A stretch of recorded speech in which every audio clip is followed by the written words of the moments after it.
Bem-vindos a Farofa Geek no YouTube, eu sou o Marcos. E eu sou a Bu, e hoje a gente vai responder a seguinte pergunta: como funciona a votação do Oscar para melhor filme?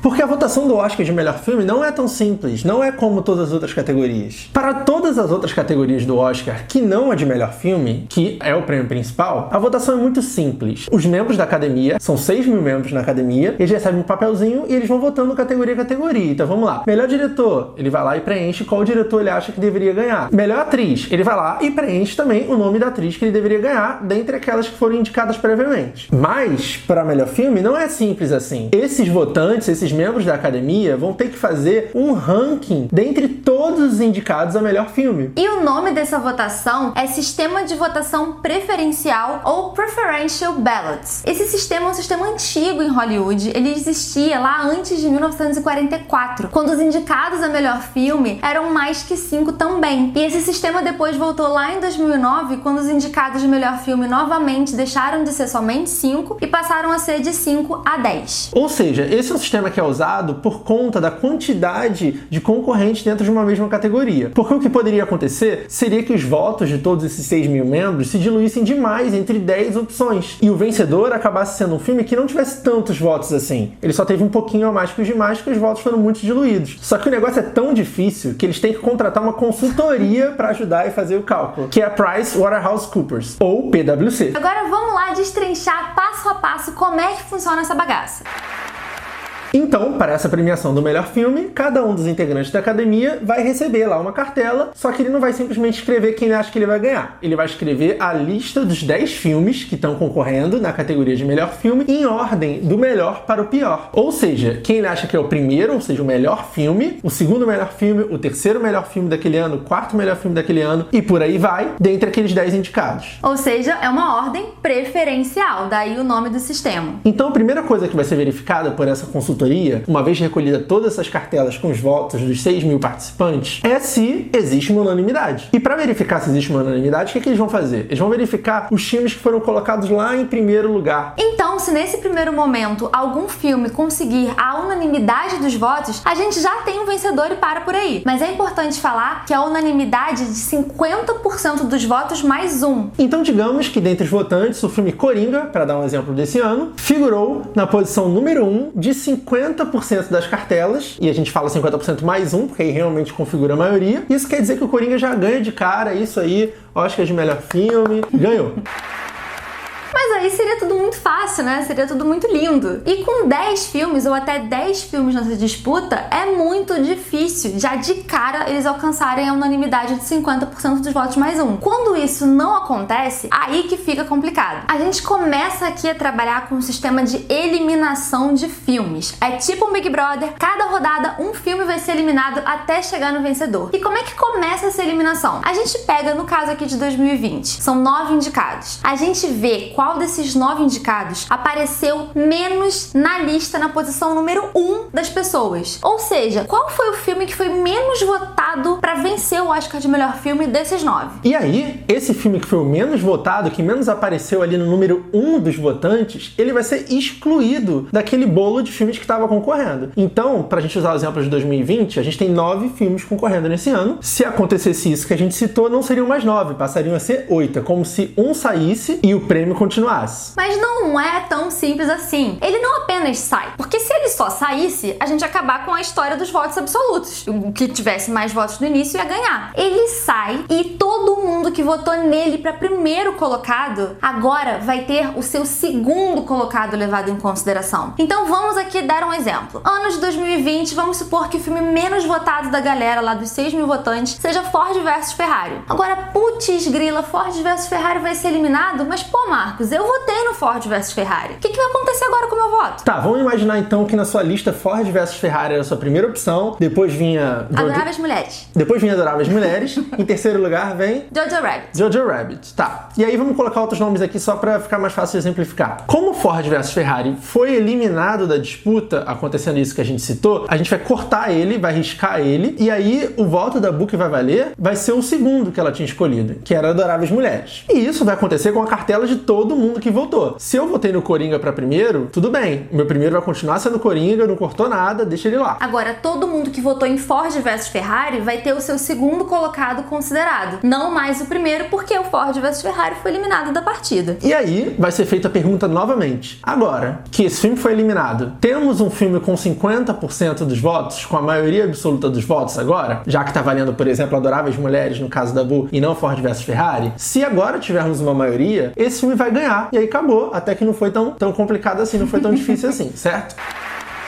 Só que isso não é tão simples assim, porque como a gente falou, são muitos filmes na disputa. Não é tão incomum assim esse processo de eliminação ficar por rodadas e rodadas acontecendo. E aí acontece simplesmente a mesma coisa, filme a filme. Uma forma fácil, um pouco mais fácil de imaginar, que pelo menos ajudou pra mim, é você imaginar que cada cartela preenchida por um votante vai ser colocada numa pilha baseada no primeiro voto dele. Então vamos pegar e colocar todo mundo que votou em Adoráveis Mulheres numa pilha, todas as cartelas que têm o voto de primeiro lugar em Jojo Rabbit em outra pilha, todas as cartelas que têm o primeiro voto em Coringa em outra pilha, e assim a gente monta várias pilhas. A primeira coisa que essa consultoria vai fazer é olhar se algum desses montinhos, dessas pilhas de filme, é composto por 50% mais um dos votos. Se for, ele pega esse montinho e fala, esse é o filme que venceu. Se não for, o que ele vai fazer? Ele vai olhar para o menor montinho. Dentre todos os montinhos de todos os filmes, qual o menor montinho? E o menor montinho vai ser o filme que apareceu menos na lista de primeiro lugar. O que ele faz? Ele pega esse montinho inteiro e redistribui com base no segundo lugar de cada cartela desse montinho. Então é como se ele pegasse cada cartela desse montinho, riscasse o primeiro, que a gente deu o exemplo do Ford versus Ferrari, né? E visse, qual o segundo que essa pessoa votou? Foi Adoráveis Mulheres? Então vou colocar agora essa cartela na pilha de Adoráveis Mulheres. Próximo, cortei Ford versus Ferrari. O segundo dele era Coringa, vou colocar essa cartela na pilha do Coringa. Uma vez que você tem essa nova configuração, você vai perguntar de novo, alguma dessas pilhas aqui tem 50% mais um dos votos? Se tiver, acabou. O filme que estiver figurando na primeira colocação dessa pilha vai ganhar. Se não, se acontecer o mesmo problema, continua não tendo um montinho com 50% mais um dos votos, vai repetir a mesma coisa. Vamos olhar novamente e ver qual montinho tem menos fichas. Até que um deles tenha 50% mais um dos votos. A brincadeira ela fica legal quando a pessoa que escolheu, por exemplo, Ford versus Ferrari, ela já teve essa primeira colocação eliminada, certo? No meu caso, eu tinha escolhido em segundo lugar Adoráveis Mulheres. Mas vamos supor que nessa disputa, Adoráveis Mulheres agora é o filme menos figurante ali na primeira colocação e vai ser eliminado. Poxa, mas ele já era minha segunda colocação, agora qual filme que eu vou votar? Aí a pessoa, ela vai acabar tendo escolhido o terceiro colocado da lista. Essa aqui é a magia desse sistema preferencial. Você pode terminar, se você votou de uma forma muito destoante dos outros votantes, você pode terminar com a sua lista toda riscada, até chegar na sua nona indicação. Ou seja, até chegar naquele filme que você não queria que ganhasse de jeito nenhum. E é por isso que a gente fala que ele busca unanimidade. Bem ou mal, você acaba se tornando obrigado a votar no melhor filme. E as coisas ficam mais interessantes se a gente levar em conta alguns fatos peculiares sobre a premiação. Primeiro, que nem todo mundo é obrigado a votar. Então, se eu sou membro da academia e eu não quero votar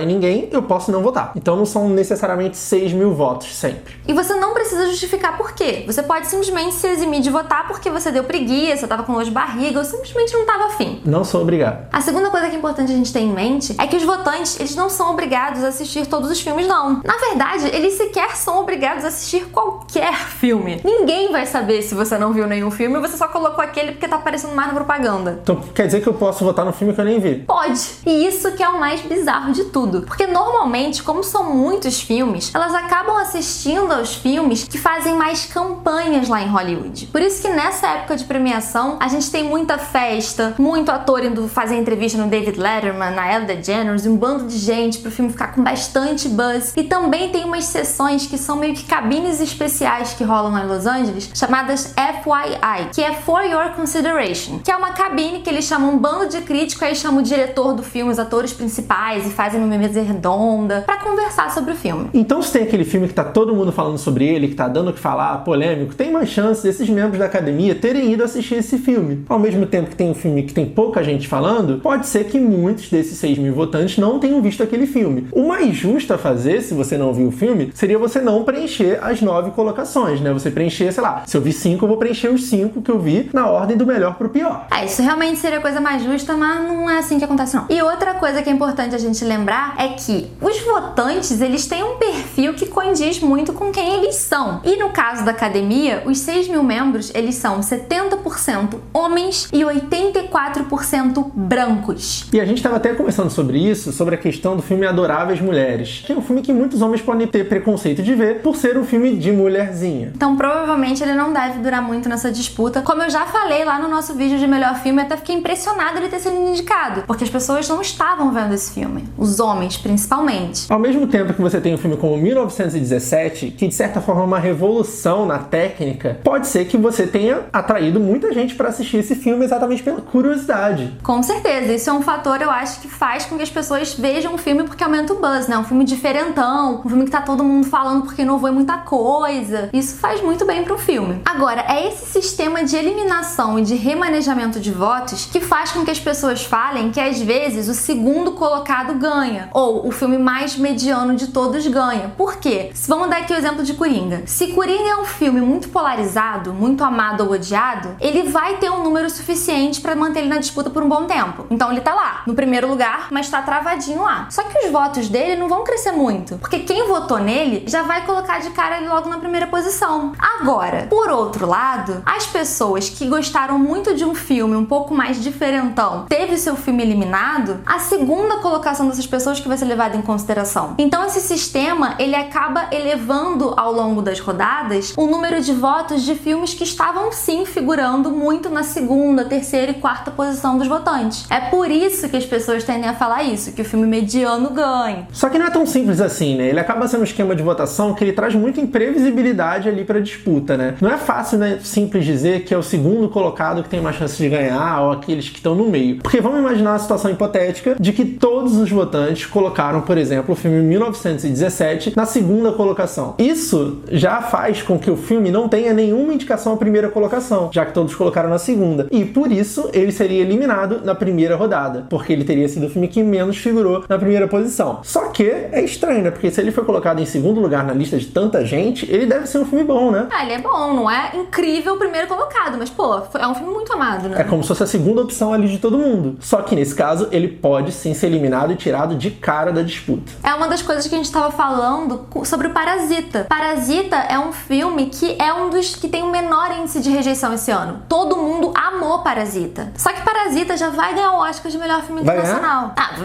qual outro filme internacional que vai ganhar? Você viu algum outro filme indicado? Minha bola de cristal. Então, nesse caso, além de Parasita já ganhar o melhor filme internacional, muitas pessoas não vão votar nele porque ele é um filme internacional, não é um filme americano. E esse preconceito de legenda, esse preconceito da linguagem não ser o inglês, pode causar muito preconceito e a maioria dos votantes não vão votar ele para primeiro colocado. Agora, o curioso é que se ninguém colocar ele para primeiro colocado, vai acontecer isso que o Marcos falou, um filme que teve o menor índice de rejeição de todos os colocados, todo mundo amou Parasita, mas ele já vai ser eliminado de cara porque ele é o segundo lugar de todo mundo. Então não é tão simples. É difícil, até a gente ficou debatendo muito sobre esse modelo, né? Assim, qual filme teria mais vantagem, o que ficou em segundo lugar da maioria das pessoas, ou um que é mais polêmico, um que é menos polêmico, e a gente acabou não conseguindo chegar a conclusão nenhuma, porque realmente é um sistema muito imprevisível. Eu acho que, assim, na minha opinião, o ideal seria você ser um filme que recebeu bastante indicação pro primeiro colocado, mas também algumas indicações ao segundo, terceiro, ou até quarto, para quando ocorrer essas eliminações, você subir um pouquinho e aí angariar o resto dos votos que você precisava para chegar àqueles 50% mais um. Eu não gosto desse sistema, eu acho um sistema muito injusto, eu acho que eu prefiro, inclusive, o sistema absoluto mesmo e o que foi mais votado ganha. Eu até acho legal esse sistema, eu acho que ele tem um sentido por trás, porque o que ele tá buscando é realmente uma unanimidade. Ainda que você tenha que remover quase todos os filmes da lista, até sobrarem 2, e você saber, tá, agora quem é unânime. Então, na minha opinião, é o sistema legal lá no início dele. Se um filme for removido da lista, e aí encontrar o vencedor, ou um segundo filme for removido da lista, e aí você encontrar o vencedor, eu acho que ele funciona de uma forma bem legal. Só que se realmente os votos estiverem muito polarizados naquele ano, muito divididos, eu quero dizer, entre todos os filmes, você vai ter que ir removendo um monte, até que vai sobrar tipo 3 filmes. E será que só 3 filmes podem representar toda a produção cinematográfica daquele ano, a qualidade da produção cinematográfica daquele ano? Aí a gente fica preso realmente como acontece nas votações de segundo turno aqui no Brasil. Você vota no candidato 1 ou no candidato campeonato 2, às vezes você não se interessa por nenhum dos dois, você lá no início não tinha votado em nenhum dos dois, mas você é obrigado a fazer aquela votação. Eu acho que o mais justo seria se eles conseguissem atribuir pesos pros filmes. Por exemplo, fazer isso nesse sistema de eliminação, porque eu achei legal, mas uma vez que o primeiro colocado da pessoa fosse eliminado e partisse pra segunda opção dela, esse segundo voto, ele não ia partir pra pilhazinha dele lá do primeiro colocado com o mesmo peso. Afinal de contas, ela colocou ele no segundo colocado. Então deveria ir pra pilha dele com, sei lá, 50% do peso. Mas é uma matemática que eu não sei fazer, mas eles contratam a Pricewaterhouse, então acho que eles deveriam saber fazer isso. Tá pagando. E esse foi o nosso vídeo explicando a votação de melhor filme pro Oscar. Espero que tenha ajudado vocês pra assistir ao Oscar. E espero que tenha ficado fácil de entender, porque a gente ficou um tempão tentando entender. Sim. E se você gostou desse vídeo, se inscreve no canal e deixa seu like. E tira uma onda com seus amigos, porque agora você vai poder explicar pra todos eles como é que funciona essa votação. Isso aí. Um beijo e até a próxima.